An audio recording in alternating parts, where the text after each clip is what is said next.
Oops. Hey, what's up? It's your boy Greg Gray, Dope Living TV Live. Hey, the views that are expressed on this Dope Living TV Live are not necessarily the views of Dope Living TV or its affiliates. And we want to jump right into this, man. Hey, look. This week, man, we're dealing with abusive relationships, sexual abuse, and things of that nature, all right? And we have a very special guest with us today.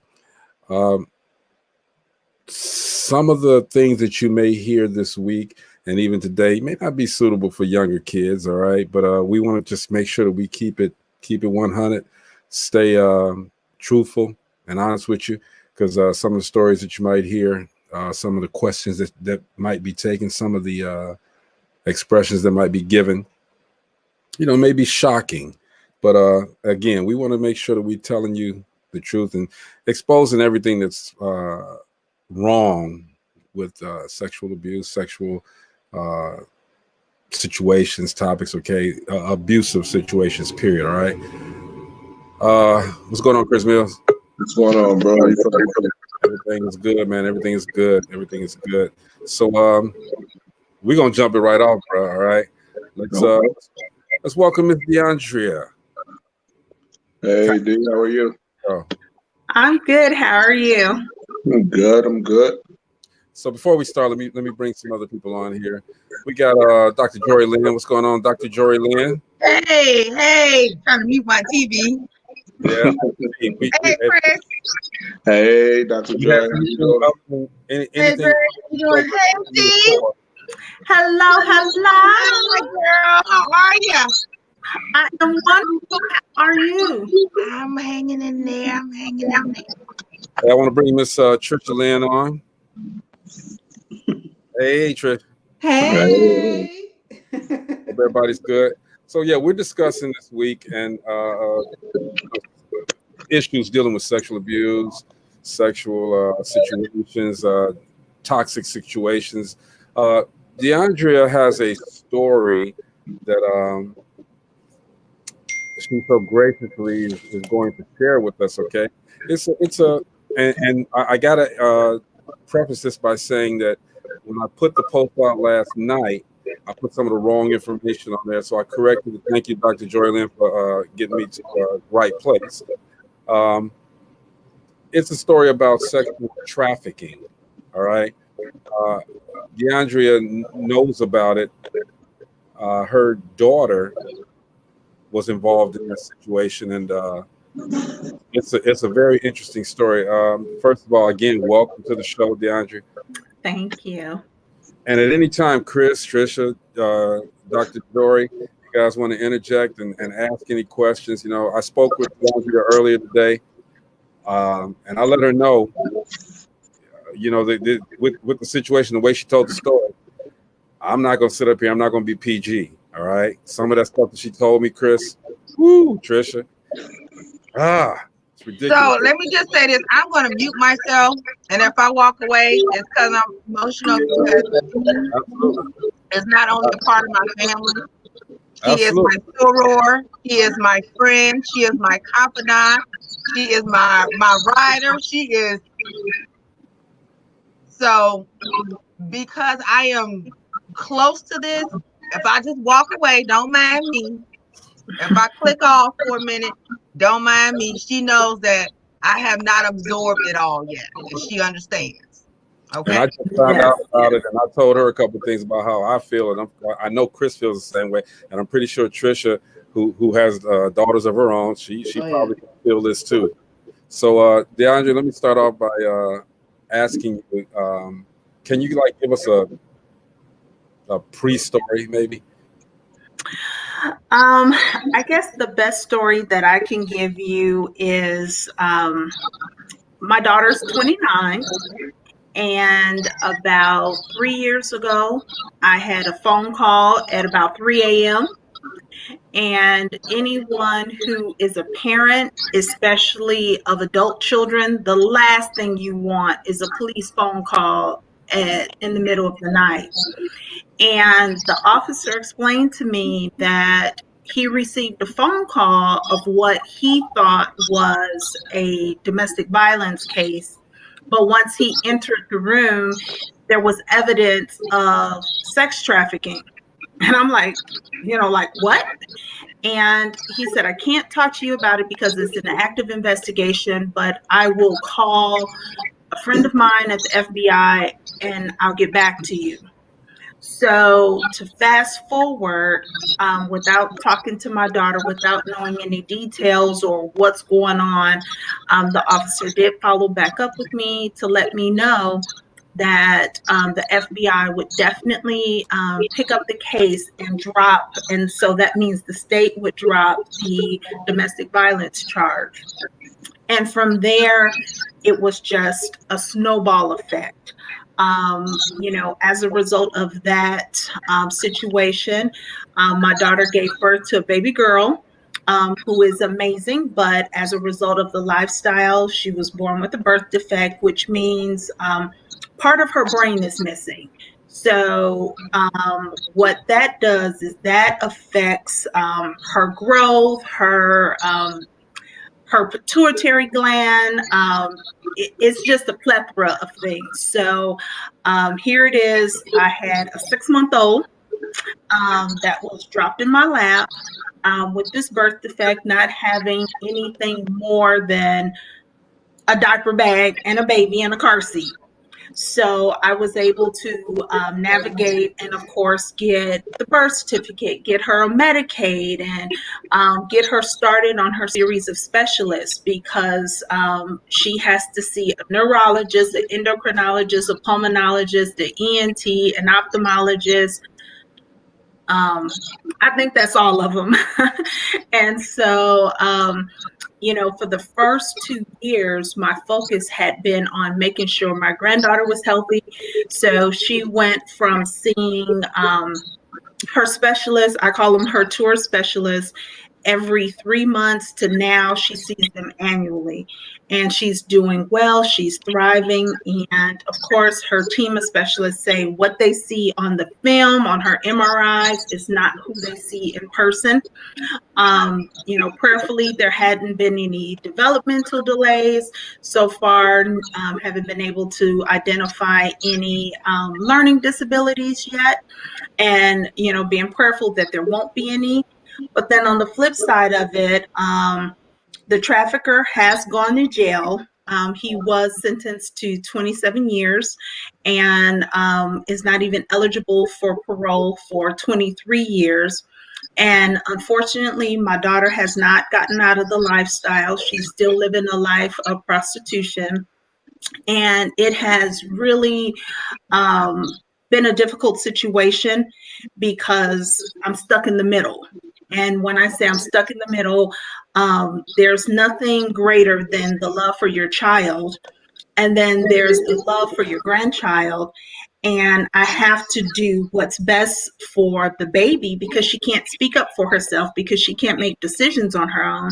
So it has put me in a position where my daughter ultimately is an enemy, so to speak. Earlier this year, she showed up on my doorstep with her now pimp and tried to take the baby back. So, of course, it wasn't successful. And I was able to take legal action. And of course, then I became this most horrible, vicious person in the world in my daughter's eyes. She was trying to hold me as an emotional hostage. And I just said, I'm protecting the baby to the same degree that I protected you as a child. So I've been able to use my platform to bring awareness and prevention to something that most people think happens to third world country 13-year-old girls that nobody even knows their name. But this is a rapidly growing industry that is definitely plaguing not only the U.S., but the Black community as well. Man, so when you told me this earlier, I was shocked because I'm one of those people that didn't really know about sex trafficking. And as we spoke, and anybody can interject at any time, I thought that most times the sex trafficking came when as we discussed, white van pulls up, they snatch somebody, and bam, they take them, and there you go. I mean, this just literally happened under your nose. Yes, and it's they've really transitioned to what's called Romeo pimps now, and what they're doing is they groom these girls. They are the guy that these young ladies are meeting on a Friday, and he's like, you know what, you're beautiful. I want to wine you and dine you, and let me take you to the mall and buy you some clothes and take you out to dinner. And at the end of a glorious weekend with new clothes, new shoes, new handbags, it's now you owe me this money that I spent on you. Or it's you have to pay me back, or it's some type of situation where ultimately the girl is then trapped, and then it that one bad decision then snowballs into a plethora of series of horrible events. Yeah, I'm just everybody say hi to Gina, by the way, Gina Gatson. Hey, everybody. Gina. Hey, Gina. So Gina, we're speaking with Deondriea. I hope I'm pronouncing it right. Mhm. Cantrice, talking about the situation with sex trafficking, all right, and how it's perceived and how it shows its face, okay, and it shows its face many ways. So how are you going? Are you doing through all of this? Good days and bad days, because for the first, like I say, 2 years, my focus was getting the baby stable, making sure she had the medical care that she needed, and I just didn't talk about it. It's not that for no particular reason or another, I just didn't talk about it to anyone.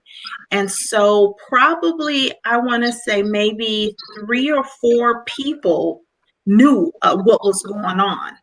And then finally someone asked me, and it was like, oh my God, you have to tell your story because it's affecting so many people. And when I say I have good days, I have bad days. As a motivational speaker and an author, I didn't realize that I hadn't written anything in forever. I hadn't spoken in forever. I hadn't posted to my fan page in forever. And then when I stopped and thought about it, it was the most difficult thing in the world that I'm inspiring people all over the world. I'm having people inbox me and send me emails of how I've impacted my life, but yet still I wasn't able to reach my daughter. That is the hardest thing that anybody has to deal with. And then especially, my daughter's fluent in German, good student in school. Nothing that you would think would lead her down that path. But in her situation, now knowing and going backwards, she was involved in an abusive relationship.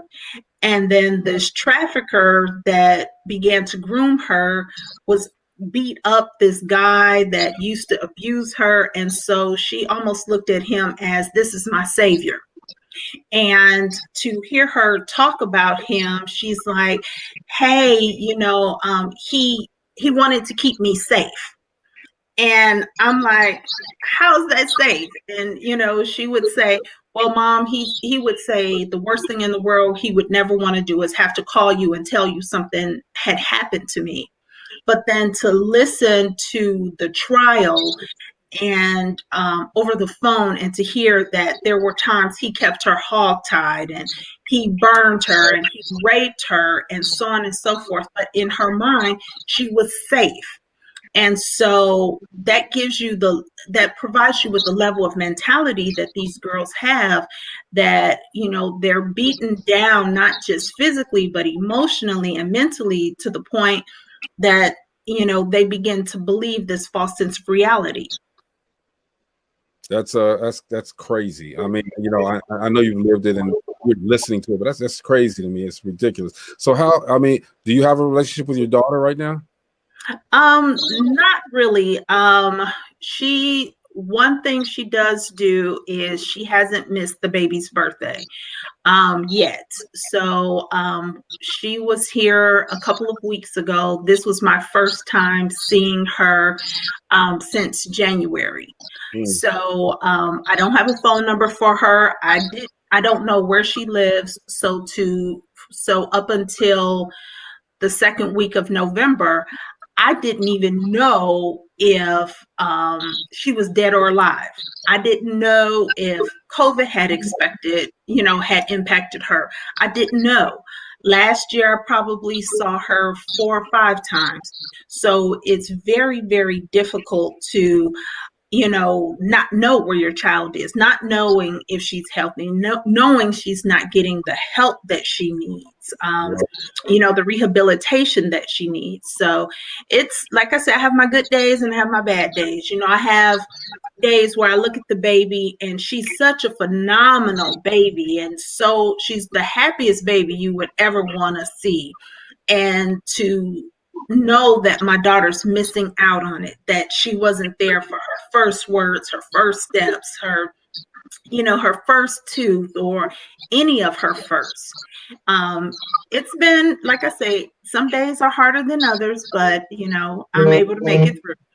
So the child is a young child. When she grows up, I mean, are you going to tell her this story? You can tell her about who her father is, and if the mother's not, if the relationship isn't repaired by that time, what will you say about her mom? I have no clue. I have absolutely no idea, because I'm going to have to tell her the truth, because it's public record. Her the trafficker's name is on my granddaughter's birth certificate. So it's not hard to Google him and find the story of why he's in prison. And of course, prison information is public record. So I do have to, at some point, have a conversation with her and, explain to her why she lives with her grandparents instead of her parents, and to ensure there's no self-loathing or any issues emotionally for her because she was a result of this bad situation. That's terrible. Ludine, who's one of our panelists here, she says, in addition to grooming, they're using young girls and boys. 2 years ago in the University Park area, Gary youth lured her friend to Gary, kidnapped her, held her for 2 weeks. She finally convinced John to call the police to ask for help. I just think that is one of the most deplorable things, sex trafficking. It's ridiculous to me. I mean, everybody that's on here, I mean, you guys can chime in at any time. Dr. Jorlene, I know it's a little sensitive for you. And everybody, welcome Jocelyn Kelly to the show. Hi, Jocelyn. Hey, Jocelyn. Hey, Gina. So one of the things that Dee and I were talking about, it was, how do most men, and I'm not saying women doesn't do it, because we know the whole story with Trump and the other man and that killed himself in prison, and the lady who was getting Giselle, who was getting the girls for him. But tell them how you explain to me how they go from selling drugs to selling women. So I am a board member for a human trafficking prevention group, and one of the board members is a former CIA agent. And so we asked him the question, what type of men become traffickers? Are they men that have been abused in their own lives? Are they abuser? Or, what's the issue? And he said the majority of them started out as drug dealers, and they transitioned from drug dealers to dealing women. And he said, because there's a limit to how much product you can sell. He said, but there's no limit to how many times you can sell a human. And so if you're able to, pull over a gentleman and he has drugs in the car, he's going to jail. But if he pulls over a woman, or excuse me, he's pulled over and there is a woman in the car, there's no, there's no recourse. And these traffickers stay so far away from getting their hands dirty that it's extremely hard, extremely difficult to bring them up on charges. So let me ask you something, Anna. You and I was thinking about you. You're a single parent right now, right? You're married now? Yes, I am married. We just celebrated 1 year. So he and I have been together ever since this ordeal has started. Which brings me to the question, okay, how has he felt? I mean, as far as supporting you and as far as dealing with this situation? Because me as a man, I'm ready to go out and find that motherfucker and just take his ass, take his head off. I'm telling you. Hence why he won't talk to you, because he feels the same way. So he's very, very supportive of me. He has no respect for the trafficker. He has no respect for the guy who's in my daughter's life now. In fact, there was a situation where they did come toe to toe, and thankfully enough, it didn't get physical, but it's really, really hard for him because he sees this baby as his child. Because, like I said, we've had her since she was 6 months old. So she basically was born in 2016, and he and I have been together since 2016. So he was there when my daughter was pregnant, when the baby was born, and we had no idea that this guy was trafficking her. It was some things that we were like, we're not sure about. But A, she's an adult, and B, she lived in a different state. So now in hindsight, we're like, oh, now we get it. But he's been very supportive, and he's probably more protective of the baby than even I am. I have a question for you. What state is your daughter in? Your state that you're in now, or? I have no idea. Excuse me, one half a second. She's there. So Yeah. D and I, and so I'll kind of jump in. So D and I, we were talking Friday. Was it Friday after when I contacted her to say would she come on? And so we were just kind of catching up, and she was, explaining to me the mind game that they play to lure them. And so let's take someone on a college campus and interject anytime and clean me up. But she was telling me, so they'll find someone and they're pure nice and they'll take them out on a date. And on the way to the date, they'll say, oh, well, let's go shopping and take them to a high-end store and buy them really nice things and then take them to a high-end dinner. And then maybe a couple of days ago by, they call and say, hey, come on, if you're in California, let's drive up the coast. And they go somewhere and they go to a boutique and he gets this stuff and this stuff. And then they end up going somewhere a little shady and say, I need you to go do this for me because I spent all this money on you. So either you're going to pay me back my money or you're going to make my money. And that's kind of how it And there is a lot of physical abuse, a lot of mental abuse. One thing about my family is we gonna love you no matter what. No matter how good you are, no matter how bad you are, we're gonna love you. And he's somehow convinced her that we don't love her, that he's all that she has. So there's this, in the process, it goes from a grooming process to what they call a breaking phase.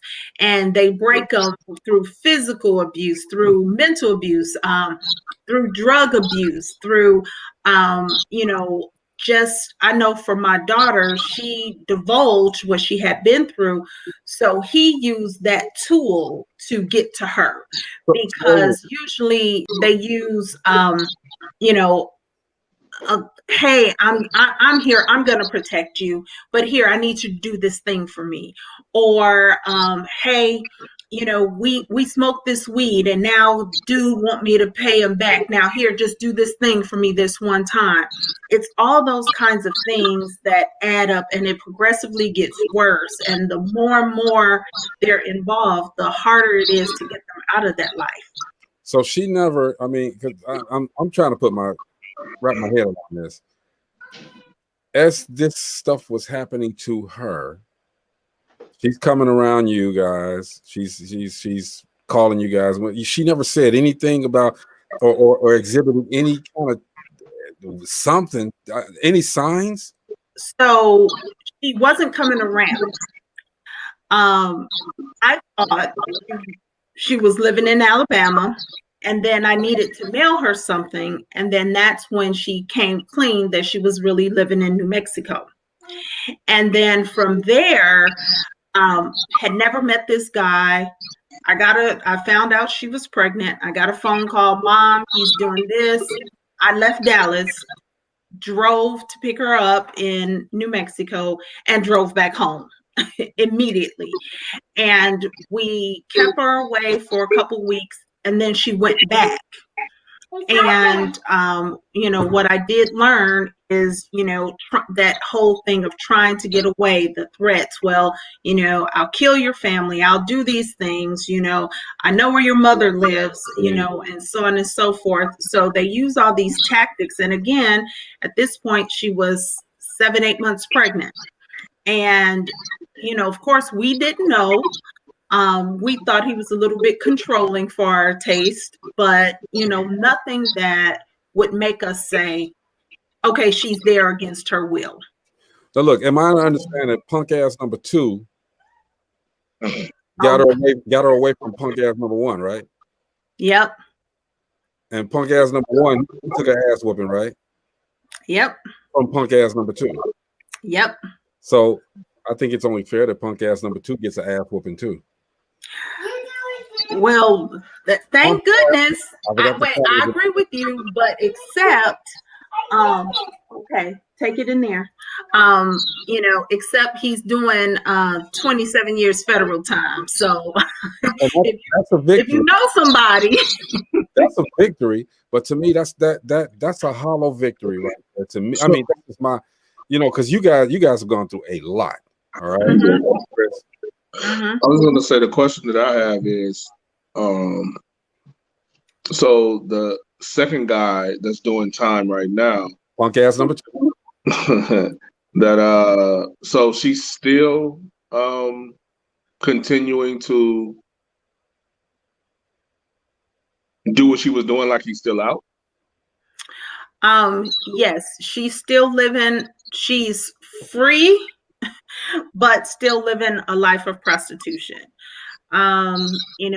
She's now a felon, hasn't had a job in almost 10 years. So the brainwashing is you can't live a normal life. Nobody loves you. Nobody's there for you but me. And you can't get out, and it's difficult because it's so hard for us to understand. And like when she asked for the baby back, I'm like, no. I said, I don't know what you're doing. I don't have an address for you. You're not stable. It's not going to happen. And then to be totally transparent, she hasn't had any type of counseling. So I don't know what resentment you have towards the baby. Do you look at him and do you look at her and see him? I don't want to take that chance. Yeah. I'm wondering why would she want a child in a life like that? What? I have no idea. The great thing about it, and I have to give a shout out to the Department of Justice. They've been with me every step of the way. Her victim advocate still continues to talk to me. As a matter of fact, I think our last text was a couple of weeks ago.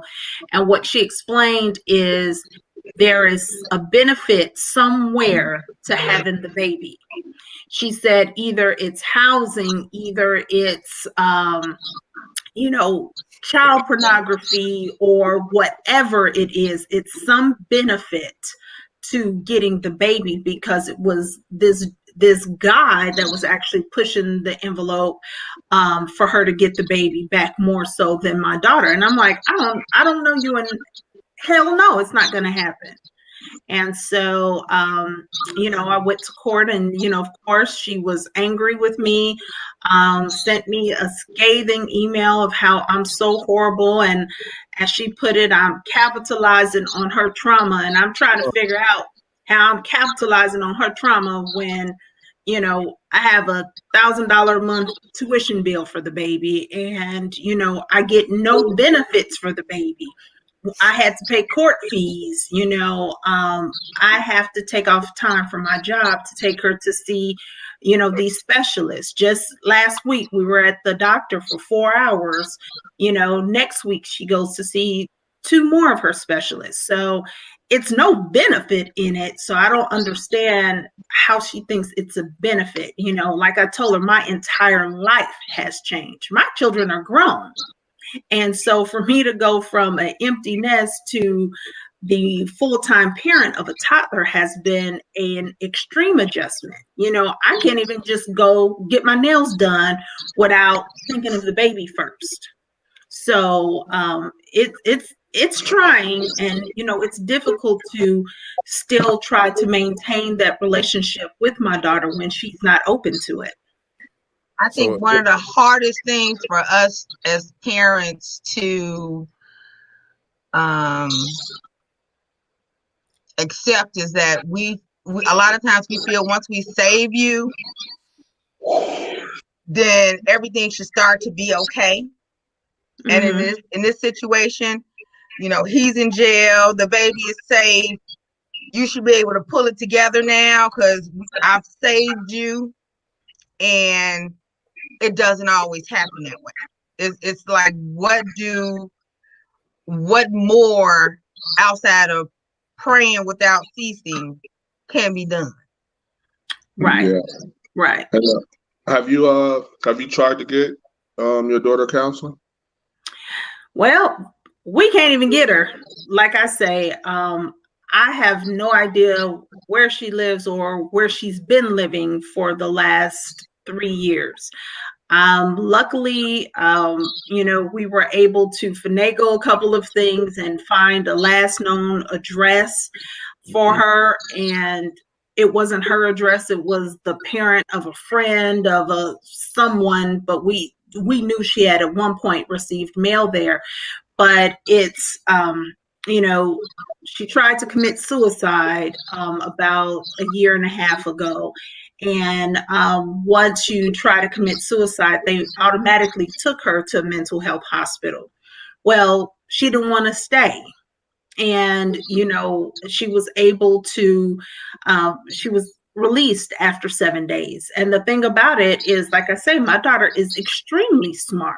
We're not talking about somebody who, is illiterate or whatever. So it's almost to the point where she knows how to play the game. And they released her. So without knowing, it was just like, oh, well, why did you try to commit suicide? Oh, I miss my baby. My mom took my baby. Oh, no. And it's like, no, your mom didn't take the baby. You abandoned your baby. How I got the baby in the first place, she brought the baby over and told me she was going to see a friend. And a couple of days later, I received an email that said she wasn't coming back. Phone number was disconnected. Facebook was deactivated. But yet and still, she tells the story that I took her baby. Not cool. Hey, we're talking about sexual abuse in this particular show. We're talking about domestic abuse. But this particular show, we're talking about sex trafficking. We have... we talk about a lot. We got Demetria Cantrice on here with us talking about her ordeal. Ludine asked, may I ask how the brainwashing occurs coming from a loving home, respectful home? This is why we do background checks, tracking devices, not dating until I meet his family, meet your friend's family, etc. No words. She says it sounds like the R. Kelly ordeal with the young ladies. It is, and that's the thing. You think you're protecting your child, but you know what? Your child's going to go to college. You know what? Your child is not going to be 100% forthcoming with you. And it doesn't matter how close you and your child is, and Jory can attest to it. My daughter and I were extremely close. It wasn't anything we couldn't talk about. But it's just in that moment, he offers her something that she feels that she's lacking, whether it's attention. It could be something as simple as weed. It could be, labels. It could be the adventure. It could be anything that she divulges to him. So it could be that she's talking to him and saying, you know what? My parents are so overbearing. They don't let me do anything. I can't do this. She's always doing this. Well, you know what? Here, come with me and, be your own person. And they feed into whatever the girl is feeding them. And honestly, the only thing that you can do to really protect your child is make sure they have that confidence and that self-esteem to understand that, look, not everybody is your friend. Not everybody who sounds good to you is for you. Everything that feels good to you isn't good for you. So let me ask you, do you see a light at the end of this tunnel? I believe that she will definitely be delivered from this situation. But like I told her, as a teenager, someone prophesied over her that she would be a voice of her generation. And I stand on that prophecy and that promise. But like I told her, I don't know if that voice is going to be behind a prison wall. I don't know if it's going to come from a wheelchair. I don't know if it's going to come because you're 100% outside of that lifestyle. So I'm confident that she will come out on the other side of this. But what it's going to look like, I don't know. And I just pray that she's better coming out of it than she went in it. Okay, we pray that the whole family is better coming out of it than they Thank you. are coming into it. So with the baby girl, I know there's challenges with her. How are you guys coping with all of the challenges? Not just, as you said, you had an empty nest. Now you're raising another child. She has a birth defect. How are you guys coping with all of that? It's honestly, it's a way of life now. I just, just roll with it. And it's, I've just completely adjusted my life to accommodate it. And there's some things that I've caught myself doing, like I'm extremely protective of the baby. I don't leave her with anyone. I don't let anyone babysit her. It takes a lot for, she stayed with a coworker of mine, but the coworker came to my house and I was still watching my phone, even though we were only gone for 2 hours. And she's with someone who I trusted, and just little simple things like that. I even found myself maybe overcompensating by making sure she has, materialistic things that she needs, by making sure she has the love that she needs. I was putting her to bed a couple of weeks ago when my daughter was over here, and my daughter's like, you sing to her before you go to bed, Mom, you've gotten soft. So, I find myself overdoing everything, and I have to catch myself because I always want to make sure she doesn't ever feel like she's less than, don't ever feel like, she was a mistake or that, some negative impact. And like I say, as you heard her a minute ago, if she's talking about me, she'll call me Nana, but if she's talking to me, she calls me Mommy. Mama, yeah. So and she just started it. And she calls my husband, G-Pop, but then if you ask her what's his name, she'll say Dad. And she refuses to call him Rod. She just calls him Dad. This is a tremendous story. I never heard anything like this. I mean, I've seen it on TV. I've seen it on the movies. This, to hear about it really, really, I mean, in real life, that's amazing, man. I mean, so, God bless you with the trials, tribulations, the triumphs that you're going through, okay? Hey, everybody, it's Dope Living TV Live. You guys hold on for about 15 seconds. We'll be right back, all right?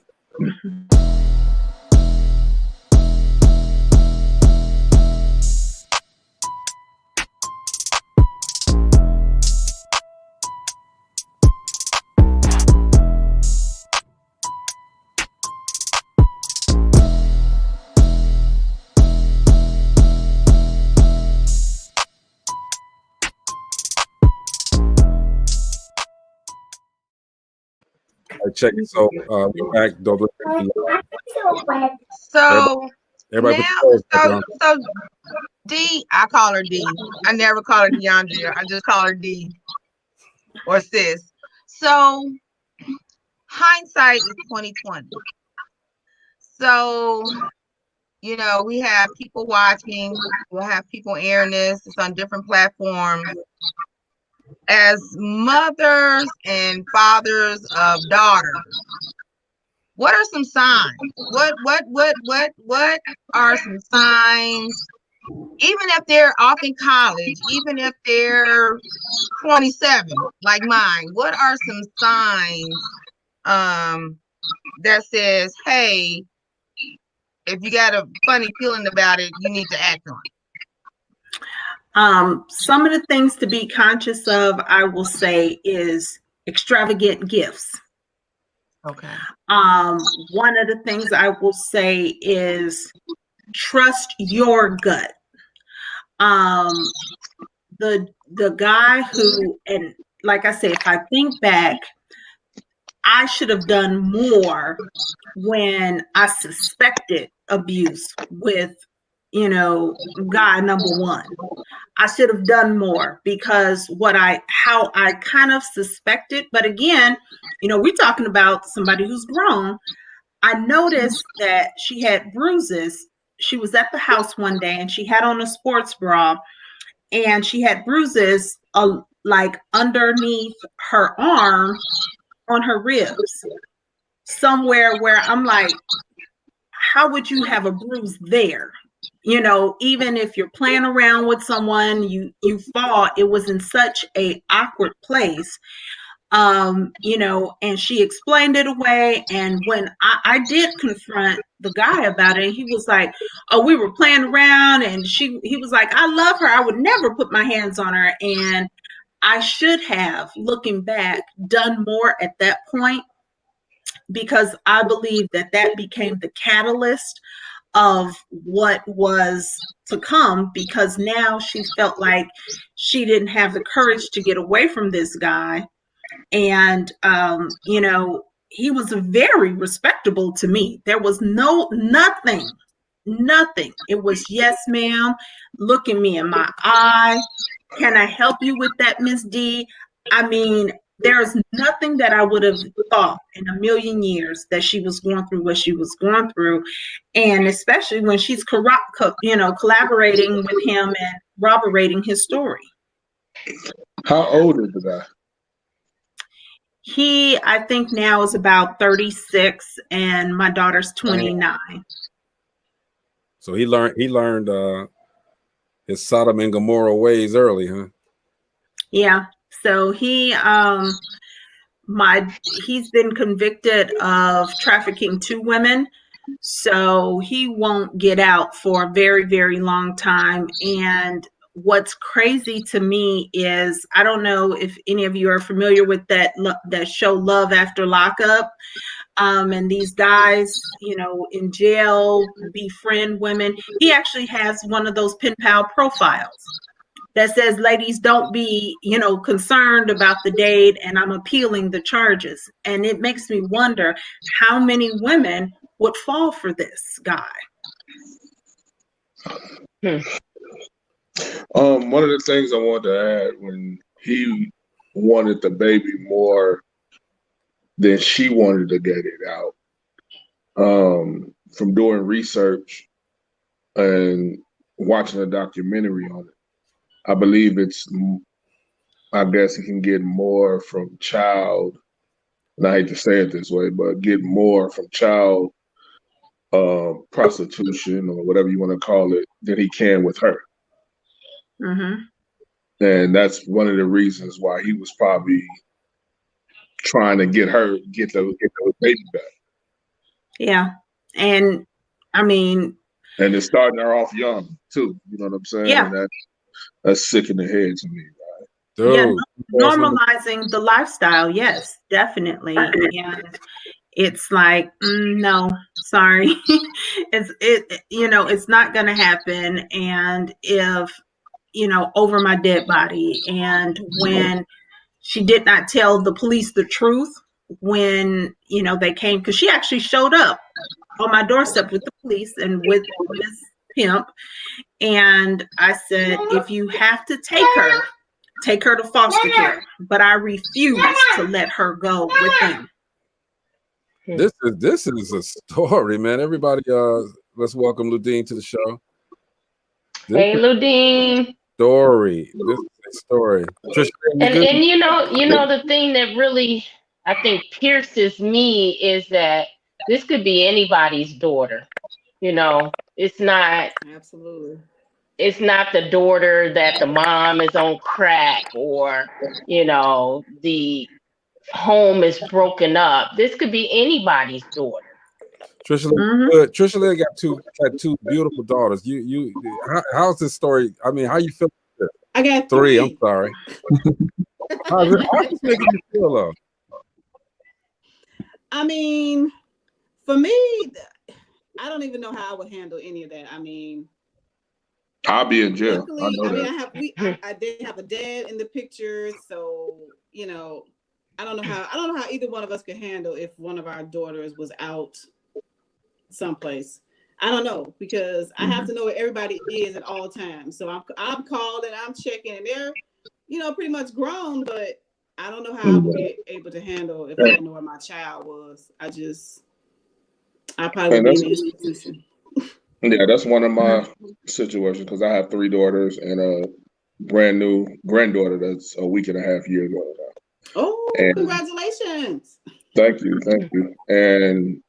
And I live in Las Vegas, so that's a very big thing what we're talking about out here in Las Vegas. Yeah. So but my daughters don't live here, but it's just something that I've seen happen. I've seen quote unquote pimps, quote unquote, we call them casino walkers is what we call them out here in Vegas. And it's just crazy that is a way that someone thinks in life, you know what I'm saying? About trying to control a female, and then the female or a woman falling for it, especially they fall for it. That's what I'm saying. They fall for it. Come on, but it happens. It's one of those situations, and like I said, Deondriea, I don't know the situation with your daughter, like the growing up aspect of it. Like if it was you were a single mom raising her, or the mom and her dad was involved, or how that was. Most of it comes from seeking that father figure that they didn't have growing up. And it seems like he was that for her and brainwashed her with the fancy stuff, the expensive stuff, the luxury lifestyle. And she, after he said, "Oh, well, you got to pay me back," she didn't know how to say no. And it's, and you're very much on point. People who know her, they still don't believe it. Right. It's still surreal to them, because you're talking about someone who she taught children's church. She, like I said, is fluent in German. She went to Germany and studied for 2 months. She was, just active in school, good grades, no problem. I had the typical teenage things where, she would cut class, but she was not one of what I told her. She was not one of the smart ones. She would cut class and still be at school. Which if I'm gonna cut class, I'm gonna go somewhere. But she would cut class. I never had no more issues out of her than what you would think would be normal. I knew where she was. I told my children, I don't care what you're doing. If I call, you better pick up the phone. I don't care what you're doing. Right. And an obedient child, very, very smart, loved Shakespeare, had dreams of, working at the UN. And, that's one of the reasons why she took up German. She wanted to be a forensic pathologist. She can tell you this is how they find bodies in the forest based upon the leaves. And did you know this and that? If you ever seen her or talked to her, you'd be like, she's such a atypical victim. She is not who you would, expect to be in this lifestyle. But like I say, it was one bad decision that led to a series of events. And, here in Texas, we're number 2 far as trafficking cases in the U.S. Behind Las Vegas, right behind Las Vegas. Wow. Yeah, that's and it's one of the things too that I was muted. I'm sorry. Yeah, it's one of the things too that it's not knowing or being around the street life.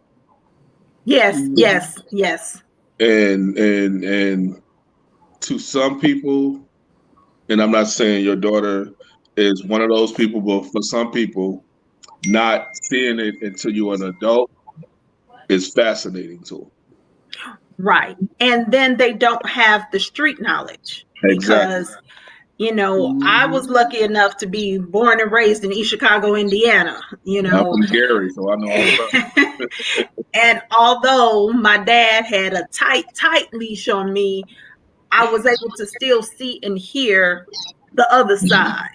Yes. Whereas for her, she lived in suburbia all her life. She had never been exposed to street. She's never seen a man mistreat me. So I had to ask her, how, you've never even seen a man treat me less than, a queen. Where did this come from? And she's just like, I don't know. Well, pretty much what it is, and that's, I find myself guilty of it too, is basically raising my daughters, because I have 3 daughters, 1 son, and 2 grandchildren, a grandson and a granddaughter. But me raising my children very protective. Won't let them see everything that I saw growing up. Trying to keep them away from what I saw growing up. But the one thing that I did do was I explained to them. They didn't have to come to me. When they got to a certain age, I always thought, what was I doing at that age? You know what I'm saying? And I had to pretty much break it down to them where we had something that we can look out for, have something for them to look out for, and how to handle the situation. And then we have some parents that we just strictly shelled our children. We don't want to show them nothing. Anything Right. So, based on that, I do have a question. So we're coming from the standpoint of how we were raised and what we were either blessed to see or not to see in our growing up, right? And I just can't help but to sit here and do a comparison. I too was raised by both my mother and father. They've been together over 50 years and on and on and on. However, there was an element that being from Gary that I still was able to see sometimes. But when we talk about our children, and what's around us, and just comparing it to our childhood, the childhood of growing up with the Jeffersons, with Good Times, as Cooley High is not as bad as it got on TV, to a society where we saw Beat Street and things started to open up, and the different culture in television and things of that nature. Then we see things and hear things like a Tina Turner and What's Love Got to Do with the type of situation. So my question and concern is that did we do ourselves or our children a disservice by sheltering them, although the world unsheltered them by showing things through art, imitating life, so that it becomes more of a fun, trivial fact as opposed to life? Mm-hmm. You follow me? Yes, and I would definitely agree with you because, I raised 3 children by myself and, on $45,000 a year. And they didn't want for nothing. We lived on the right side of the tracks. They were able to travel. They had me home. They were involved in extracurricular activities. Everything that we think is the right thing to do, in church 2 days a week, after school activities. But what I didn't do is, like you said, they never had the opportunity to understand or even know or exposure to anything else. So then the disservice I did to them or with them is I never allowed them, I didn't prepare them for it. So when they were faced with those difficult things or those difficult situations or those moments of manipulation, they weren't armed with what was necessary to prevent it. So I think I did do them a huge disservice because they don't know what it's like to struggle. They didn't know that they ate because I didn't eat. They didn't know that, I made these sacrifices so that they can have and whatnot. Because being the fact that I was a teen mom, the fact that I was a single mom, and the fact that they're Black, I felt they were born with 3 strikes already against them. So I made sure I went above and beyond. They had a level playing field, and, my oldest son right now is a specialty lines manager with Target.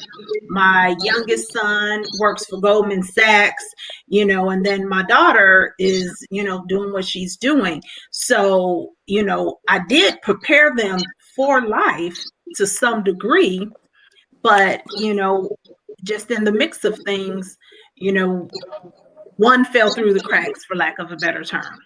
Yeah, and another one of the things that we fail to look at and realize that it was probably some people that she was hanging around with. Because sometimes friends make you do something. Oh, I got this guy, blah, blah, blah. He did this, he did that. You know what I'm saying? And she's like, oh, I want that. Because, you can't be around your children 24/7, especially when they become teenagers. You know what I'm saying? You either got to work or you send them to school and all of that. So it's some stuff where it's a lot of friends that they come across that pretty much steer them and like you said, with us sheltering them, they don't see that from our point of view because they don't want to show us that, but they get out there in the world and the world grabs them up sometimes. And that's key, Chris, what you just said, is when I looked back, because, I'm just going to be transparent. I beat myself up for a very long time about this. What could I have done differently? What did I do wrong? And when I started to look back, it was a couple of friends that would tell her things like, you're spoiled.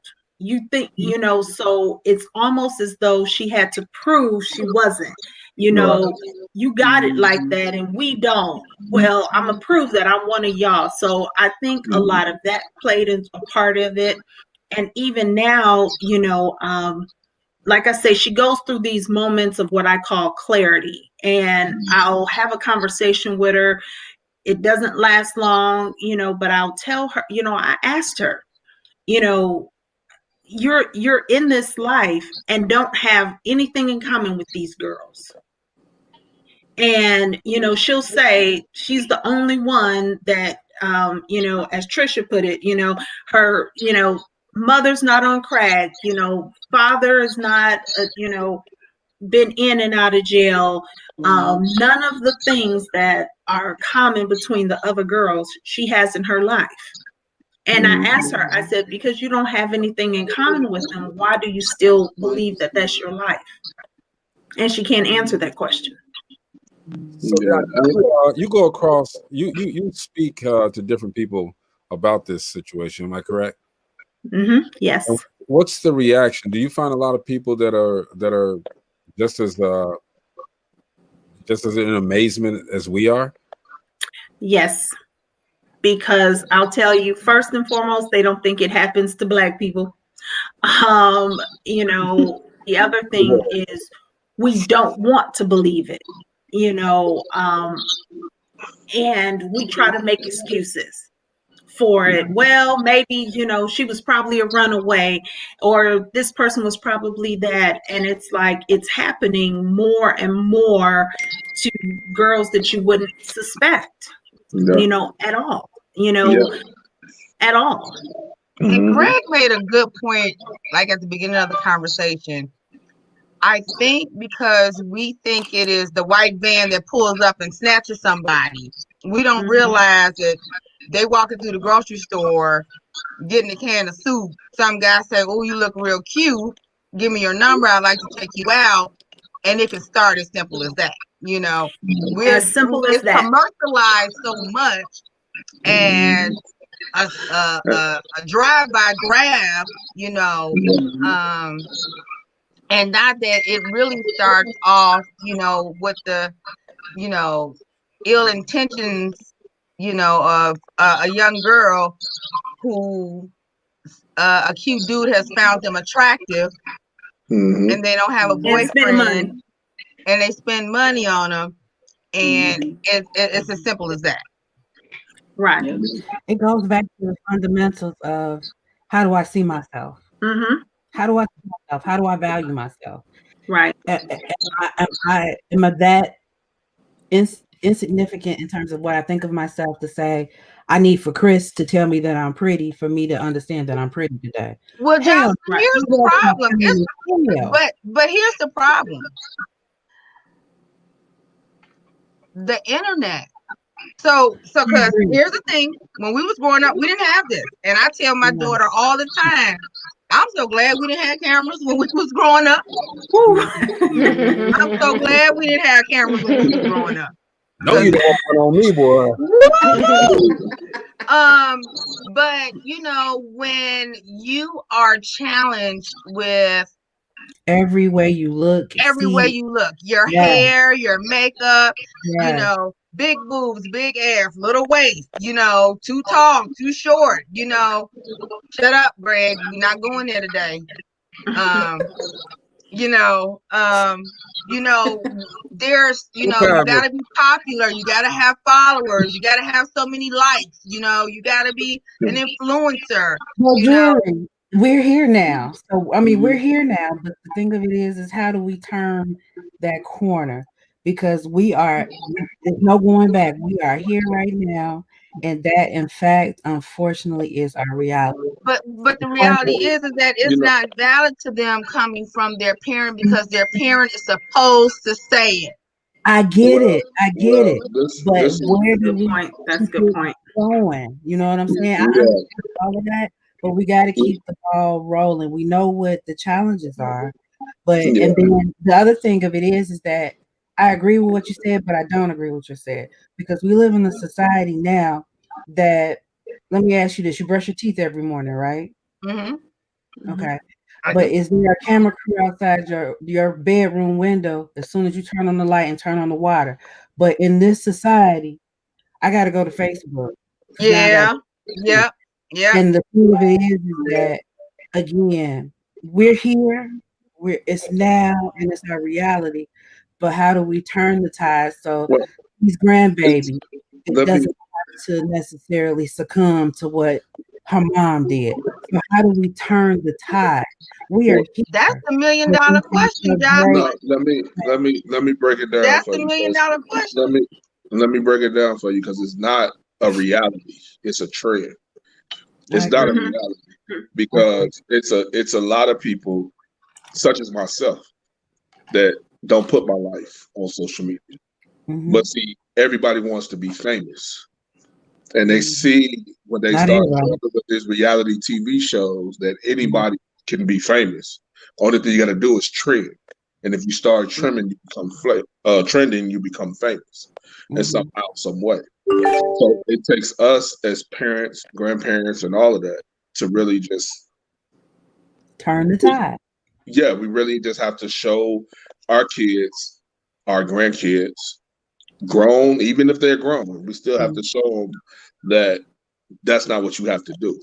You know what I'm saying? You don't have to be the person with the Gucci, Louis, Birkins, and all that. You don't need to be that person. You don't have to show all your money on social media. Well, let's You don't have to show all your money, period. Well, that's true. Show your money, you know, that's the trend. That's what everybody's doing. Now, let me talk to the money phone. Well, and the thing, one of the things that I will share too is men, there's a responsibility on your behalf as well. And I'll say this, and it's not going to be popular opinion, but you got to stop going to the strip clubs. You got to stop watching the porn. Strip club in my life.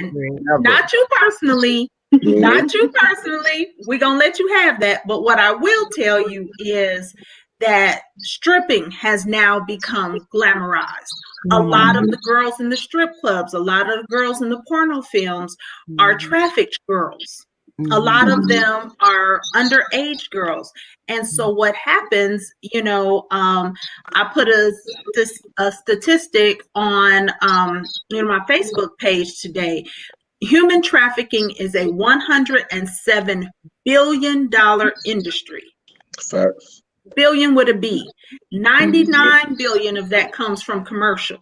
So when you think of commercial, that's the pornos, that's the strip clubs, and so on and so forth. So it's great that you tell your daughter she's wonderful, but then if you're going to make it rain at the strip club, it's almost, a counterproductive act. And to add on to that, it's not just actual sex trafficking. So, because you got people that's kidnapping these young girls, these young boys, to try to get their melon, which is pretty much their brains, their DNA, and all. That's pretty much some of the stuff that we don't talk about. You know what I'm saying? So harvesting organs. Yeah, harvesting organs. All of that, because like they always say, we're a target. We've been a target since we came over here. You know what I'm saying? And like you said, we do, as men, have to step up. You know what I'm saying? Because it's really no one really protecting the women. Y'all engineers, boy. Y'all them up, boy. Right. You definitely feel like it's a war on women, and especially Black women in general. We always feel like we are a target. We have to be. We're sexualized early age and all of that, and they think of us as sex objects, and like these are young girls. So, and it's funny that I talked about the commercial part of it. It goes even further than, and when you said that, immediately my mind went to, like you said, the stripping and things of that nature.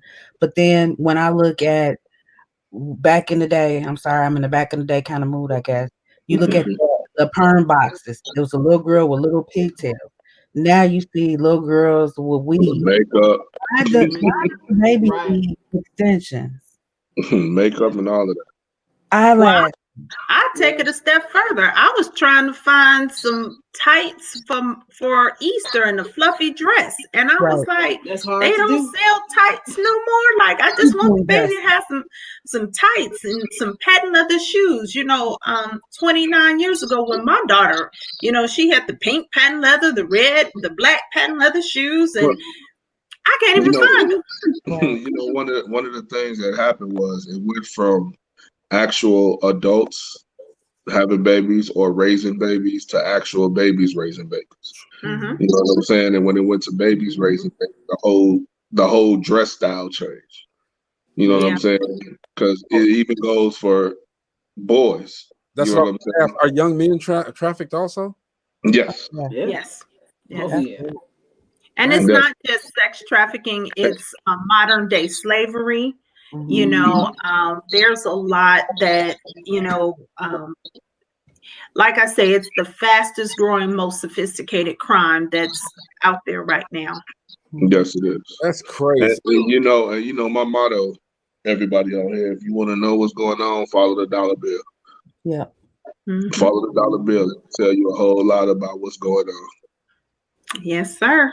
That's crazy, man. I don't I still look. Number one, punk ass. Number two, what jail is he in? I'm gonna see if I got some friends. That's a good question. He in Talladega somewhere. Let me find it. Because I've never met anyone like him in my entire life, and I was able to attend the sentencing by way of the phone, and I wrote a victim's impact statement on behalf of the baby, and they read it in the courtroom, and the advocate, she said the whole time he didn't blink, hearing about his daughter, didn't blink. But what was interesting is, just like in the movies, hey, is there anything you want to say before I pass down sentencing? Most of us would say it wasn't me. I was wrong. I was high. I was tricked. I was something. His last words were disputing my victim impact letter. That's the level of narcissism. Yes. I'm not the one that abandoned her. It was, her daughter that did it. I wasn't, I took her, and this is how bad he is. He said, I didn't prevent her from having prenatal care when she was pregnant. I took her to the doctor probably at least 10 times. Anyone who knows when you're pregnant, you probably go to the doctor probably 40 times throughout a pregnancy. But he was proud. I took her probably almost 10 times. Let's take him prenatal. And probably still had her doing what she was doing while she was pregnant. And yes. Let's give him prenatal care. Let's give him a C-section. Let's give him a lobotomy. Let's give him all that. All right. And then some. All right. This dude needs more when he get out, let's put him back in. But you know what's crazy? It's not just him. What's his name? It's a multiple of hims out there. What's the name? You know what I'm saying? Antoine Washington. No, you can do that. Do it. Let's put him back in. But you know what? Wait. There you go. For sure. Because the thing is that, like I said, it's not just him. He needs to feel it, but it's hundreds, thousands of more that's just like him out there. Yeah, I didn't want her to say it. I'll say it though. His name was Antoine Washington. All right. Now, Antoine, you can. I wish I had the camera that can zoom in. But Antoine, if you're watching, which you probably ain't because you ain't got TV privileges. But if you'll be surprised. You'll be surprised what they got. Anyway, you want me to be 100 with you, Greg? They living better than what we living out here in the free world, bro. Hey, dude, all I'm going to tell him is this. Everything that you did is going to come back 3 times more, okay? But try doing that to a man. Try coming to a man like that, all right? Please, try coming to a man like that. I ain't no punk. I'm not no punk. My brother Chris ain't no punk. There's a lot of guys out there that really want to. And I told Deondriea, I said I was going to try my best not to curse today. I told her that. Didn't I tell you that, Deondriea? Yes. Yeah. But you know what? Dude, come on, man. But girls and men, everybody got to be on the lookout for these predators. These, I call them master manipulators that are out there. Everybody's not your friend. These people, it is their job to traffic people, to figure out ways how to get girls, how to get young men. This is what they do day in and day out. They figure out how to get to you. As far as it's the same thing with people that rob people. That's their job, is to learn and figure out how to steal and take from other people. So you just have to, be aware that everybody ain't your friend, and you have to be watchful of the manipulators. And it's a reason why they go after younger females, because they haven't experienced anything. So it's easier to get to them than it is easier to get to a grown woman, because a grown woman is not going to go through it. Yeah, fuck all that, man. It's easy to get to me. Greg, you want my address? It's easy to get to me. Come on, dude. Come on. Hey, Greg. By the time we see you, bro, both of y'all gonna be old. Right. It's gonna be a Geritol fight. I'm ready. I'm ready. That's okay. You hear the click in the background. I'm ready. But yeah, and he's one of those. I will not ask the question. I'm gonna be like, I'm gonna look him up. Antoine Washington. Cool. Hey, Ludine says the men need to protect, keep the family safe. Stranger danger looks like me and you. The men in my family let the men know not here. Real talk. Try my uncle. Try my uncle. Dean, come on now. Try my uncle, had to pull a gun. Trafficking has many layers: sex, labor, farming, restaurant, hospitality, live-in home nanny, live-in housekeeping, etc., and so much more. Absolutely, Dean. Absolutely. And it's like I said, and one of the things that we would probably have to do, and one of the things that Deondriea is going to have to do, is pretty much bring that pray, which I know she's doing, but we're going to have to bring that family orientation around her daughter whenever she pops up, if it's for the baby's birthday, something, and they have to really sit down and with the family and have a heart to heart. You know what I'm saying? It really has to be that way. You got her in your presence. It's easy. It's harder to do it over the phone because they're going one ear after the other. But if you really, you know what I'm saying, it might make a change. It might not make a change. But you got to try everything up under the sun to try to get her out what she's doing, because there's no way she should still be doing what she's doing and asshole 1 and 2. Oh, the asshole. Now I call him punk ass, but cool. I got you, dude. You know, 1 and 2. But you know what, Deondriea, when you come on this panel, when you come to this platform, and you're making sense and you're coherent and you're talking some good stuff, you become part of our family too. Okay. There have been some that come and they leave. All right. And we never want to see them again, but we do want to see them. I just said I changed up. We do want to see them again. Trisha Lynn, you're part of the family, okay? To me, look, Dr. Jory Lynn, she's part of the family, okay? But we want to make sure that we spread the word, okay? This platform is about motivating and it's about informing. All right. We want to inform. We want people to know everything that's going on out here, so that we, especially we as a race of people, can be informed, okay? Because we're always looked at as we're the minority, okay? Even though we're the majority, we're the minority, all right? And we need to hold each other up, and sometimes it's us that hold us down, that keep us down. Absolutely. That's the worst thing. And white people, man, they all for each other. Look, hey Harvey, you got a business? I'm gonna come there and support every single day of the week. How many people coming to Jay's Breakfast Club? Well, I can't use hers because everybody go to her clubs, her restaurants. So how many people are going to come if I? Yeah, they probably come if I do it too. So I'm gonna stop that, okay? But we are talking about this week. Shut up, Johnson. We're talking about this week. Domestic abuse, sexual abuse, abusive relationships, toxic situations. And today we had firsthand knowledge of sex trafficking, which that conversation would never have even crossed my mind. Honestly, it would never have crossed my mind with Black people.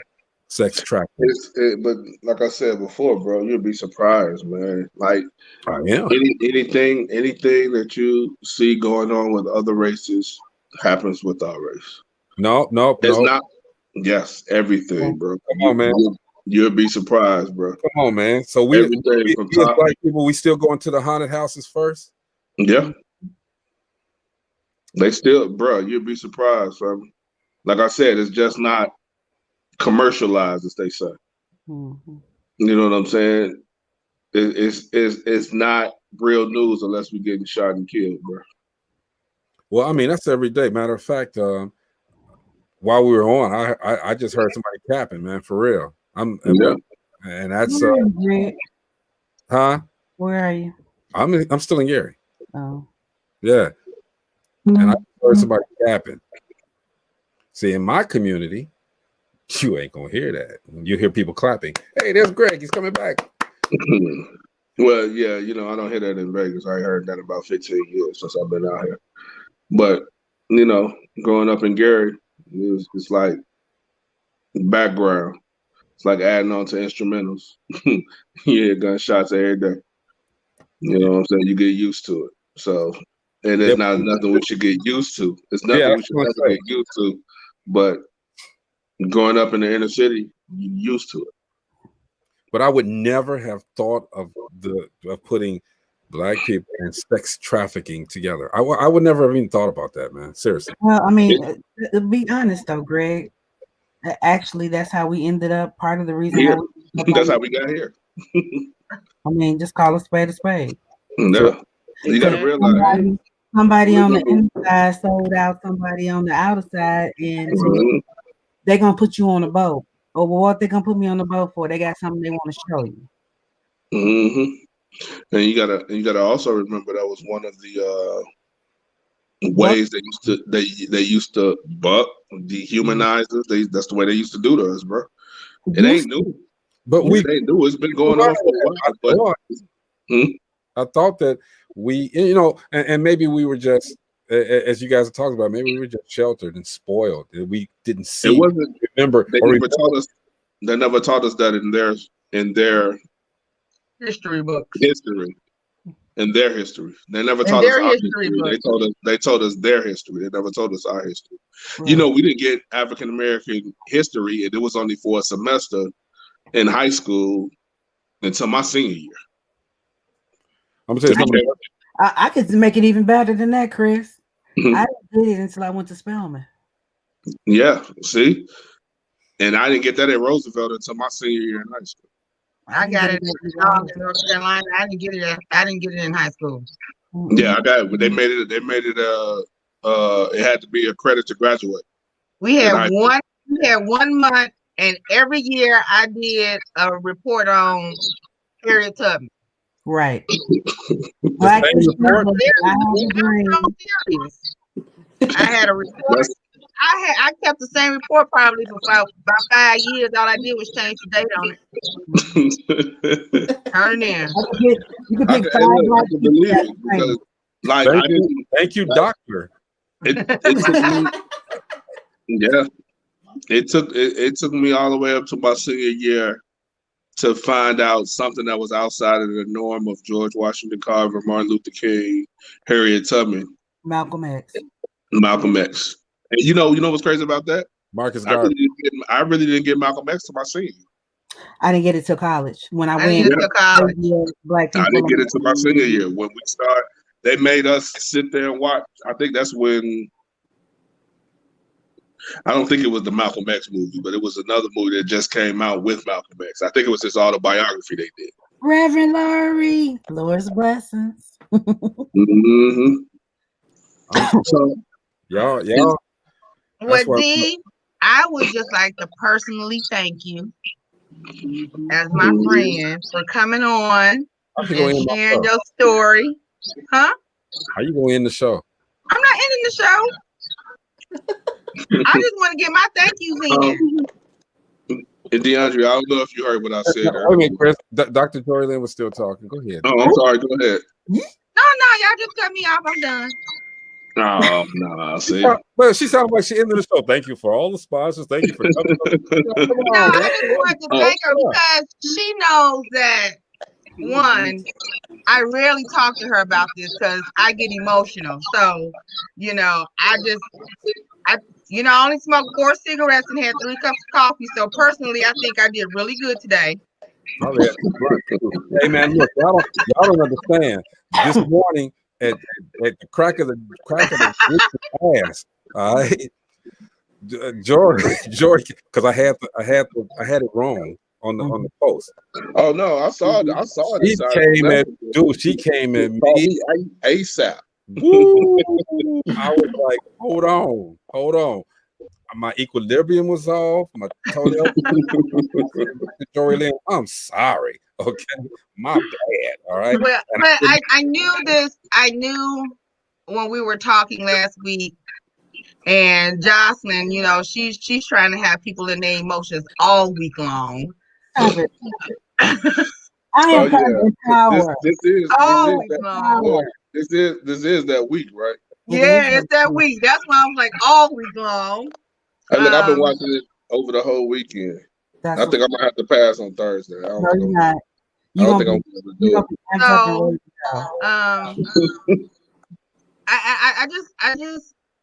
the story is so compelling. It's just so, And you know what? I've been sitting here on my feelings a little bit. You've been in your feelings? Yeah, just a little bit. And because I didn't want to step on anybody else's feelings. And I'm going to go, because we're close to the end, so I'm going to go ahead and say what I was thinking. And it's kind of in alignment with the movie. You're just going to do it. Because of what Greg just said, punk ass number 1 and punk ass number 2. Mm-hmm. You know what I'm saying? Mm-hmm. So I guess because I just think a little bit different from a lot of people. And so my maiden name is Washington. And so when you put that name, I was like, wow, okay. And so then my heart went out to maybe right, wrong, or indifferent. And I'm not detracting anything from Deondriea order or anything else. And let me preface this by saying that I'm not trying to detract. In that same vein, I really sat here and I just kind of contemplated the type of life, the mindset, and the energy that could be poured into an individual to be in a position to do that to somebody else. And we've passed a lot of dispersions on that man. But there's something behind that man and that story that also needs to be uncovered and touched.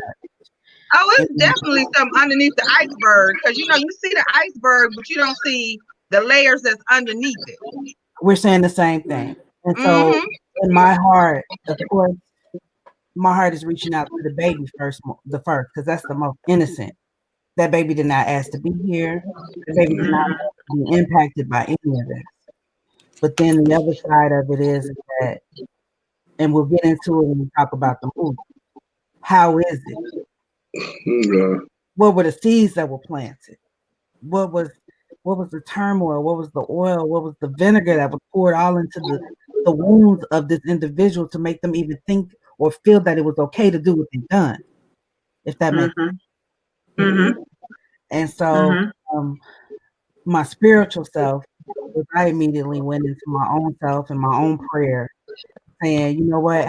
How do we turn this corner? We good to point out all of the horrible things, but how do we turn the corner? How do we make the change? Yeah, well, one of the things, and I don't know if you heard me, Deondriea, I know you had the video off. I was saying, we know for sure, because you said as of yet, she hasn't missed a birthday yet. So we know for a birthday, it should be a plan to get all the family over and sit down, have a heart-to-heart talk. I mean, I don't know if it's been done before with you and your daughter that way and the whole family, but it's something that she probably needs to see how much she's loved and how much she's wanted and all that within the family to probably break what she's going through right now. You know what I'm saying? Because it's so deep seated. And like I say, my window is that quick. And she's uncomfortable. Yeah. The level of love that she gets is so uncomfortable for her, you know, that it really needs professional, it really needs spiritual help, because, you know, it's like she knows what she knows is right. You know, one thing about her is she's a worshiper. And if you know anything about spirituality, if you're a worshiper, that means you're intimate with God. Right. It's not just, you know, here, let me praise, and not to take anything away from praisers, but when you're a worshiper, you know where you stand. Right. And she had a tooth pulled probably about 2 years ago, and it was a complication. And she said, "Mom, can I come home? I need to come home." And what's interesting is, even though she believes this lifestyle is for her, at her hurting moment, A, she knew to call home, and B, she knew she could come home. You know, and we love on her. You know, my husband loves on her. The baby loves on her. And even when the baby touches her, you can see she kind of tenses up, like, I don't even know how to deal with this. And it makes her actually run away, because she knows intrinsically in her heart that she's making a choice. And I'll say it this way, she's making a choice to live this way, because how I know is you can see the tug of war in her when she comes around. You can visibly see it. Yeah. That, like, I know this is home. I know these people love me, but I can't, you know, and I don't know what is going to be the catalyst to make her finally surrender. She's gonna struggle with this damn thing till it bless her. She has no choice. It's an anointing on her life. She's getting ready to break some tremendous yoke. It has nothing to do with you. It has nothing to do with that baby. God is using that baby to take her to a whole nother level that none of us can understand, but we're going to be able to revel in the glory that comes out of it, because God is the only one that's going to get this glory. And it's things don't just happen. They happen justly. He anointed her for such a time as this. He anointed her for such a time as this. Say that. And we can judge and we can talk about her struggle, but God already anointed. He touched that struggle. Just like Jacob had to fight with that thing until it blessed him, she is fighting with this thing until it blessed her. She is in her sacred place. And you just have to know that, Mom. You just have to know that. And that's probably the only thing that keeps me holding on. You know, when, you know, I think back when she was in Germany and I loaded, you know, her praise and worship on her iPod. And this was her first time being away from home, and she was in a foreign country. And she's like, "Mom, that got me through." You know, when she was in jail in Las Vegas, and she's like, "Mom, you know, these people are worshiping the devil and they're this and that." And I gave her some scriptures and I said, "Just read." I said, "If you don't read anything else, read Psalms and Proverbs." I said, "Just read it." And so she knows, and she was able to, I mean, you know, she'll read it, and I know it's in her. And like I say, she'll come around and, you know, she, you know, soon as I can see it about to break, "Mom, I gotta go." And, you know, we don't see her for another 2, 3, 4, 5 months. And, you know, like I say, my prayer, even since COVID hit, I didn't know whether she was dead or alive, because I hadn't heard from her, hadn't seen her. And, you know, our family has a Saturday prayer, you know, for the family. And we prayed. And my auntie said, "Send a sign that we at least know she's alive." I received on my doorstep a box from Walmart. And I'm like, I didn't order nothing from Walmart. And it was a couple of things for the baby. But I knew it was from her because the stuff was kind of mismatched. Like, she bought a swimsuit and socks. And I was like, okay, it has to be somebody who don't don't know her, that didn't know what she needed or what she liked. So that was my sign that at least I knew she was alive. And then, like I say, 2 weeks before her birthday, Mom, is it okay if I come to her birthday? What's the plan? Yes, you can definitely come. So I know that it's coming. She's said she's coming for Christmas. Right. So we'll see. I don't put any expectations on her. We just make sure we love on her. We make sure, she can be around the baby. And, she is hurt and mad at me that, she can't take the baby without, me being present. She can't be alone with the baby. She can't do any of that stuff. But, that was a choice she made when she showed up on my doorstep. And, so. I think that's it is 2 things. I think she's saying all of that. I mean, she truly wants the baby and this and that, but she knows that where the baby is at right now is the best place for her. But she probably feels that she failed a little bit and don't want you to have it over her. You know what I'm saying? Go ahead, Chris. I'm sorry. No, it's just I want to say it's basically 2 things, but it's 2 things basically in one. One, Deondriea, never give up on her. Have patience with her. You know what I'm saying? It's pretty much like dealing with someone that's on drugs. You know what I'm saying? This is a drug high for her as of right now. And as Jocelyn said, she's going to overcome all of this. It's going to take her to do it. You know what I'm saying? And like we always say, God don't put nothing on us that we can't handle. You know what I'm saying? And once she has to get fed up. You know what I'm saying? Once she get fed up with it, she'll be home full time. D and I have this saying, you don't know you've been delivered until you've been delivered. Exactly. Y'all know I really haven't had and that got us through a whole lot of things through the years. I haven't had an opportunity in what? I haven't had an opportunity in a couple of weeks to do Dope Living After Dark. It's kind of hurting, man. No, you good. We don't need it this week. We can come back next this week either. I know it's another week. I'm gonna have to get a show where I can stupid things that happen through the week, and I'm about to do that one. Then I can get on Dope Living After Dark. Okay, but this ain't the time. This is a very serious situation. Okay, we really want to point out. We want to encourage, but we want to point out the signs. Like tomorrow, maybe let's point out some signs. Let's try to develop or give some signs of what a domestic or an abusive relationship might be. Deondriea, you are welcome to come on here anytime you get ready.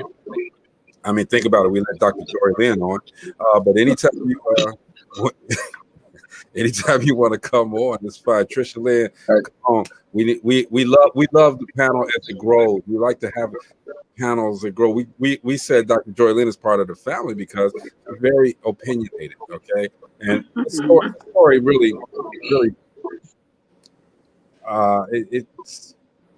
it's for me. Like I said, Black people, I don't understand it. I don't know if I got 3 or 4 devices on. I heard you, Dr. Lynn, but I cut mine off, so somebody else is really dubbing me. But this situation is really surreal. It's like I said, something I didn't think Black people was into, and to know that this truly does happen, and to the extent that it happens, it's really appalling to me. It really is appalling, and I don't, if I said anything during this show that's wrong, like punk ass number 2 and punk ass number 1.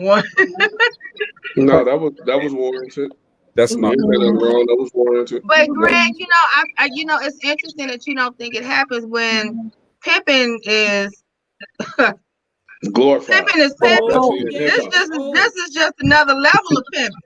Okay, pimping is pimping. Pimping was it was comedic to me. Okay, you see the you watch Car Wash, you watch.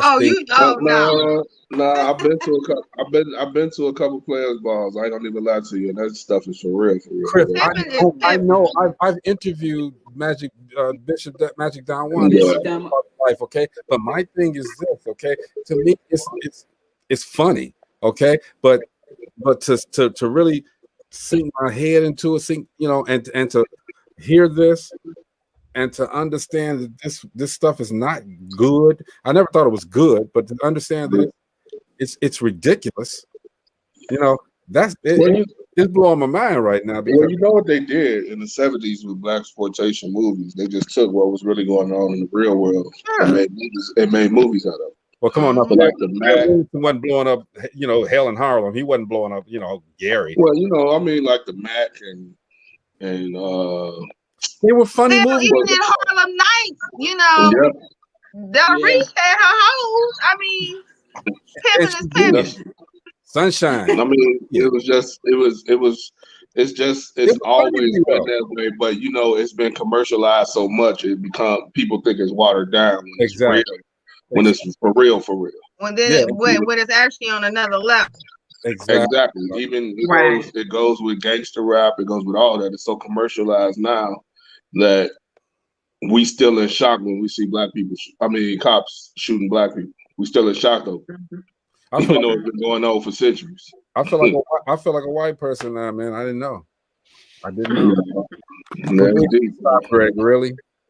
Well, ladies and gentlemen, I have to go. The mister's not here tonight, so I've been trying to keep the baby out of earshot and talk to y'all and everything, but we about 40 minutes past her bedtime, and she is promptly informing me it's time for baths.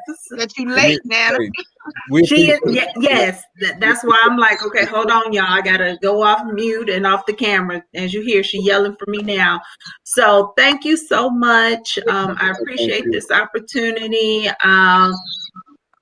And again, whatever I can do, let me know. As a friend and family member of the show, just let me know how I can help your platform. And again, I appreciate you all. Thank you. Bye.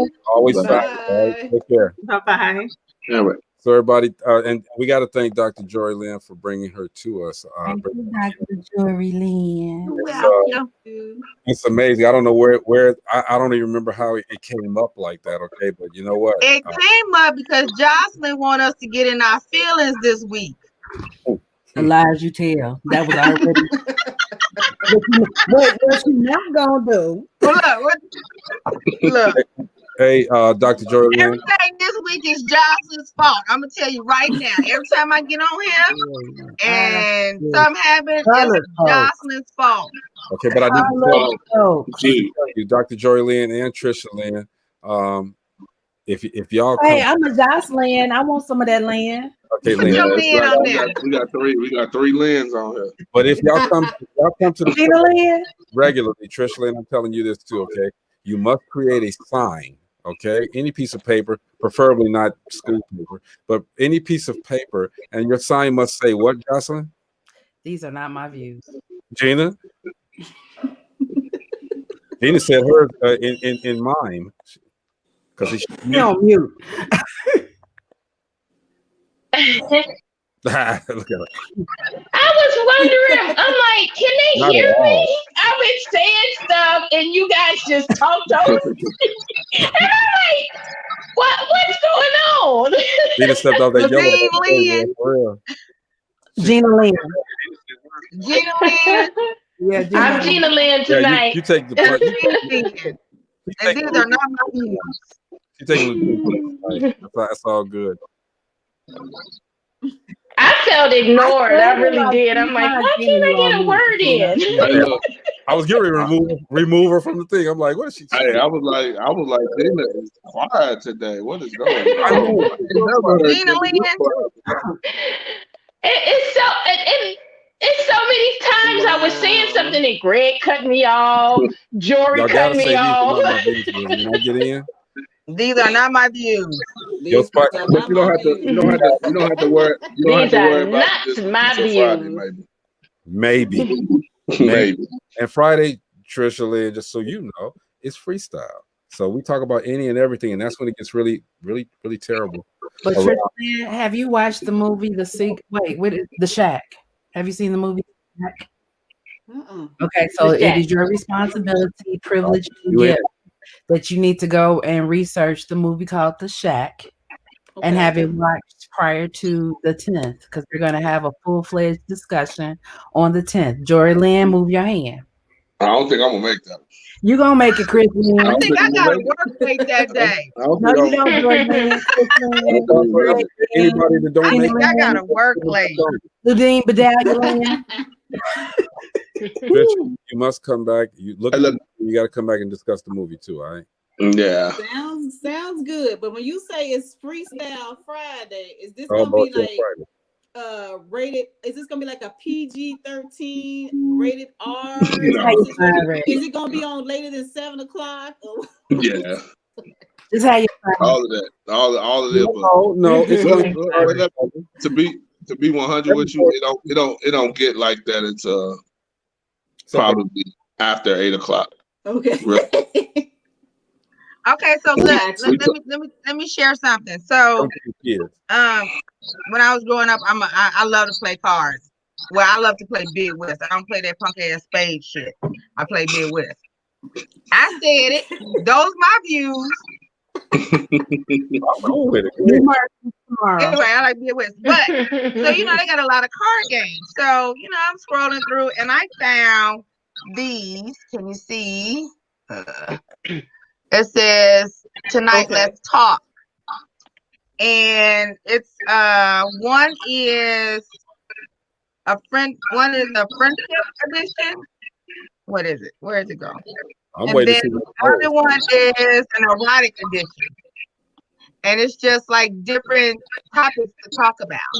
So maybe on Freestyle Friday, I'll pull a card. We can do that. You don't want to pull a card for me. I'm telling you, you don't want to pull a card. I'm just gonna pull a card and read it, and then Chris Lynn, you gonna be back from Miami?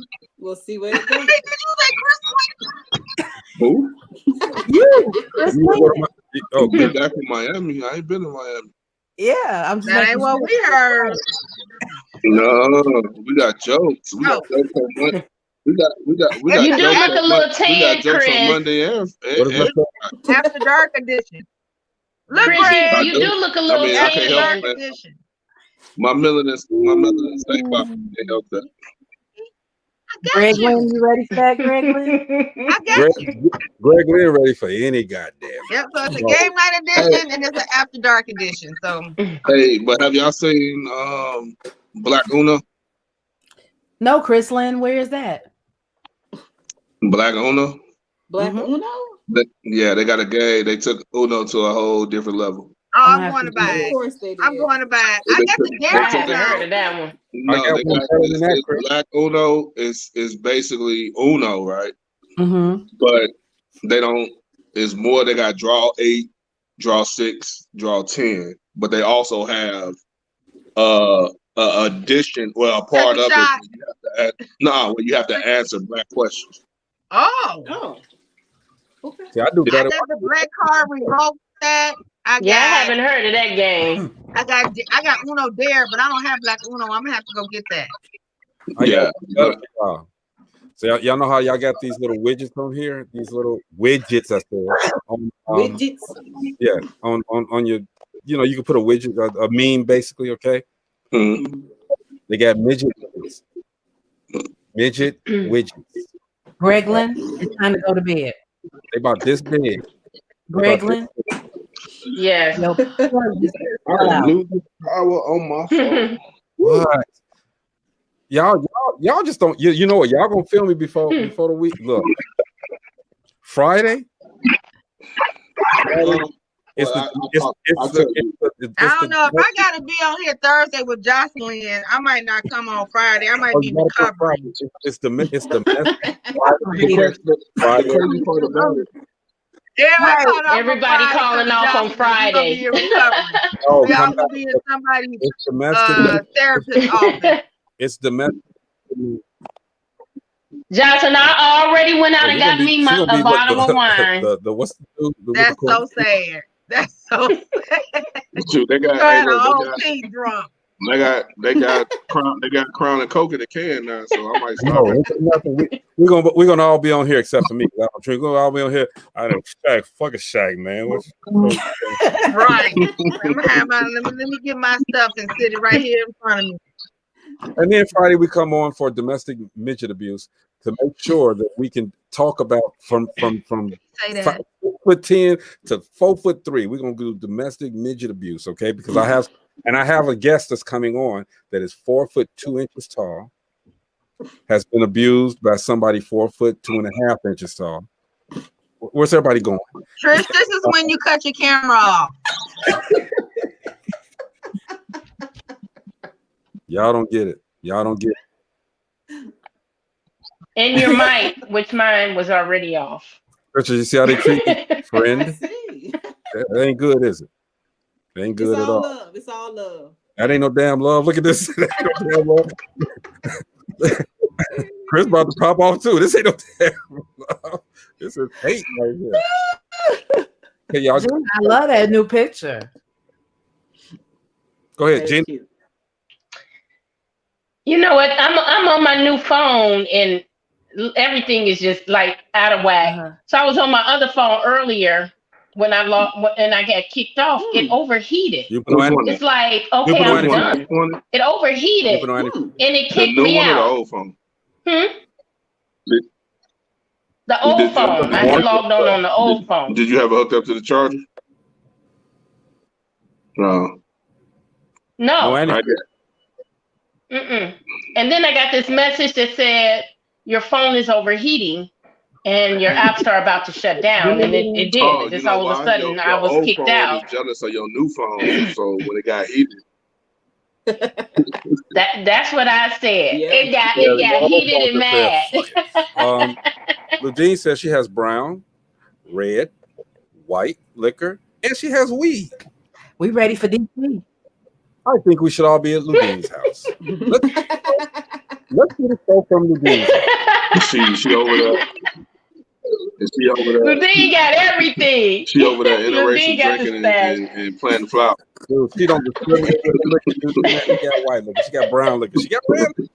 Oh my God. She interracial drinking and plant flowers. Oh, she said for Friday. We can't do it on Thursday. She said for Friday.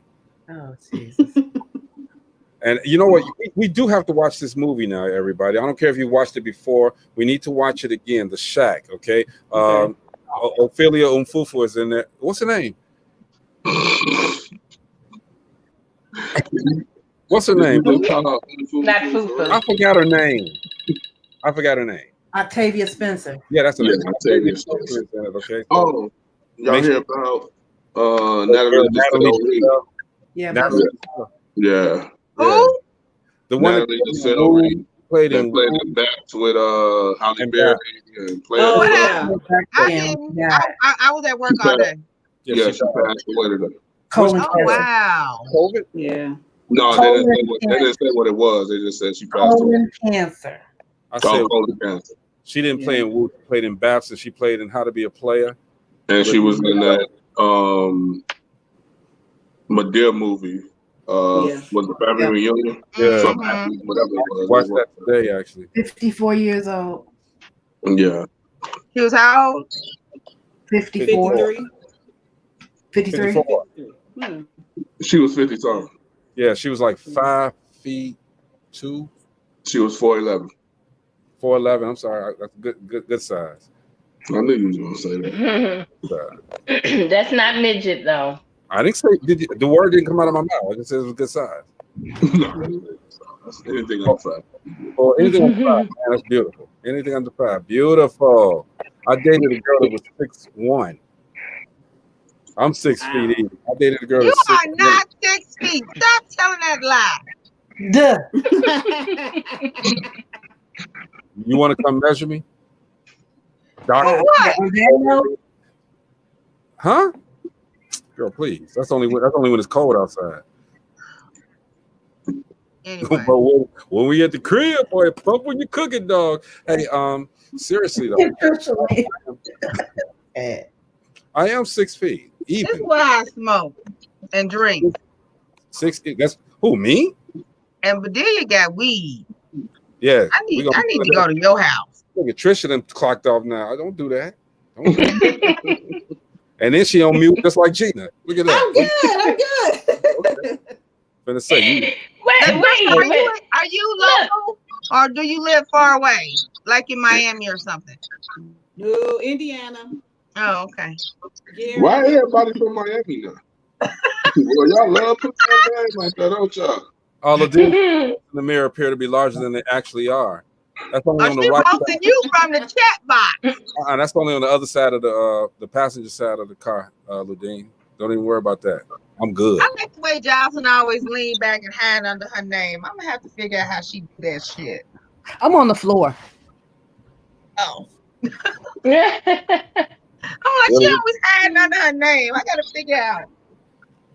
So look, y'all. You know, we're gonna definitely continue to encourage. I mean, we played a little bit today, which I love because I got a little bit of my after dark out. So got some more to go though. But we talked about this domestic, this sex trafficking, and this whole week we're talking, similar stuff. We want to point out the signs of domestic abuse, and there's even child abuse, man. We just want to make sure that child abuse. Let's talk about that. We will. Let's do it tomorrow then, child abuse. But we want to make sure that we cover all bases, man. We want to make sure that we give everybody as much facts as we can give them. And anybody that wants to come on and express themselves, come on, express yourself. We don't discriminate. All right, red liquor, brown liquor, white liquor. Ludine probably gonna stay on one day. She pops on, pops off. Don't say nothing. Looks, give us a shot of the new hairdo. Let us. Ludine don't like us no more. So Ludine don't like us anymore. Yeah, I see what's up though, man. She rather talk about shit, but she did leave a message for you. She said, "Y'all silly." That's Ludine's message. Here is my message. Everybody, woo!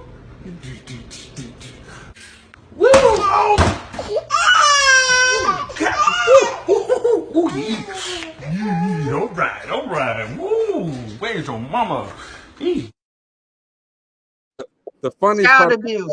Wait a minute. The funniest part about that is absolutely. This is the funniest part about this, Chris. There's a lot of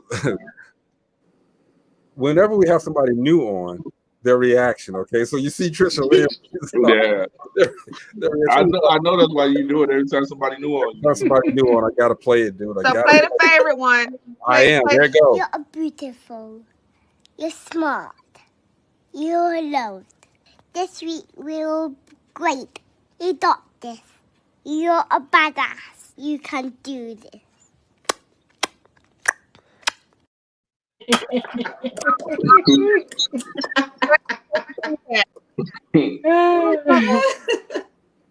soon as that came out of my child's mouth, he or she would have been in a fan, just like the one with. What a badass! What you say? Ah! It's over. This was a quick 2 hours today. It's a quick 2 hours all the time. It really is. Yeah, I didn't even realize it was 2 hours. Because we normally do well. First, it started off as an hour, then we tried to push it to an hour and 30, and now 2 hours just flow. It flows so good. The flow is great, man. Like I said, we didn't have enough. I think an hour was not enough time to talk about all the things that we needed and wanted to talk about, to entertain as well as to inform and enlighten people. So 2 hours is good. You never know. We might wind up 3 hours one day, then lose all of our viewers. Lose all of our viewers. But hey, look, everybody, tune in tomorrow. We'll continue to talk about as Jocelyn said, tomorrow, I guess, it's child abuse, and just talk about abusive situations, relationships, domestic violence, things of that nature. We want to put a light on it.